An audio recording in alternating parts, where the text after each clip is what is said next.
Hi guys! Good morning! Manglulutuin natin ngayon ay paksiw na bangus. Ayan ang bangus.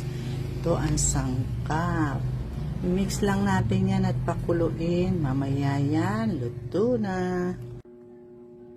Ayan, ganyan ako magpaksiw. Lalagay ko yung luya, sibuyas at bawang sa baba. Tapos, lalagay ko yung mga bangus. Yan.